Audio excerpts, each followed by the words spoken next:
Hey everyone, this is Daniel Palin with Christian Adventure Gamer. I'm here with Josh at Kids Table Board Games. He's going to show us In Too Deep. Hi there. All right, this is In Too Deep. In Too Deep, there is a gang of cyber-enhanced criminals that have been working to take over the city, and we are trying to stop them. Now, we have learned that we can hack into their cybernetic implants and influence their activities when they're going around the cities. So they are trying to perpetrate a number of small crimes that lead up to the overarching plot. We want to stop the overarching plot, so we're actually going to orchestrate things in the city for them to complete those small crimes so that we can gather intel and evidence towards foiling the final plot. So each of us is going to start with some crime cards in our hand, and they give us sort of a little criteria of what needs to be accomplished. You, meaning whoever you control, must be here holding that thing, for example. The way the game works is, on your turn, you're going to hook into the mind of a criminal, and then you can spend your action points amongst the criminals that you currently control. So over the course of the game, you might find yourself controlling more and different criminals, but you're not going to have them for good. So the pawns that are out on the board aren't controlled by any particular player at any particular time. It's just when you have hooked into those criminals, that's when you can spread your action points amongst them. Other players could pull control of a criminal away from you, no problem, and vice versa.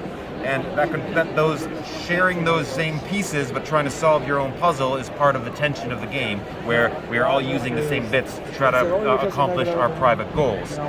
Now, an interesting thing about the game is that when you do put things in place for a crime to be completed, you choose the approach you want that criminal to take. Remember, you are in their mind and you can influence how they do it. So you can have a reckless approach or a restrained approach to that crime, and that's going to affect the rewards that you gain. So it'll affect how much intel you get, how much evidence you get, and your ability to file it towards foiling the final plot, and importantly, towards the corruption you gain as you play. And this is key. You're going to get corruption. There's no way of avoiding it. You will become corrupt over the course of the game by completing these crimes, and you get these cards that have rewards on them, but also corruption values. At the end of the game, the player with the most corruption will have gone in too deep and doesn't want the plot to be foiled, because they will lose all the points of their corruption if the plot is foiled. So as the game goes on and you think maybe you're the most corrupt player... Attention attendees and exhibitors. Time is now 3 o'clock. Exhibit hall will be closing in 1 hour. As the game goes on and you gain more corruption, you might think that you are the one that has gone in too deep, so you're going to stop wanting that plot to be foiled. But then maybe some other player will take the lead on you in corruption, or so you think, because these are secret, and then they might not want the plot to be foiled, and you do want to be foiled, so you'll change your behavior towards foiling the final plot as you go, based on the levels of corruption that you have. It's a very interesting twist, because that most corrupt player only loses those points if we successfully as a group foil the plot.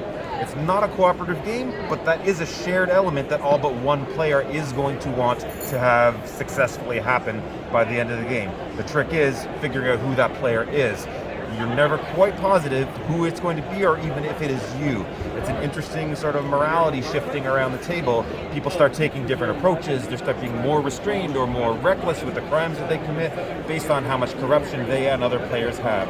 So it rises and falls around the table, and at the end, when it's revealed whether we have actually foiled that plot or not and who has gone in too deep, all the chips land where they may, and the final score dictates who has won the game. And that is In Too Deep.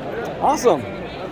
Thank you very much. My pleasure. So where can people find this game? They can find it on our website, that is burntislandgames.com, so it's available for sale there, and in your friendly neighborhood game store. Awesome. Is this available now, or is it like pre-ordered? It is available for now. Awesome. Thank you.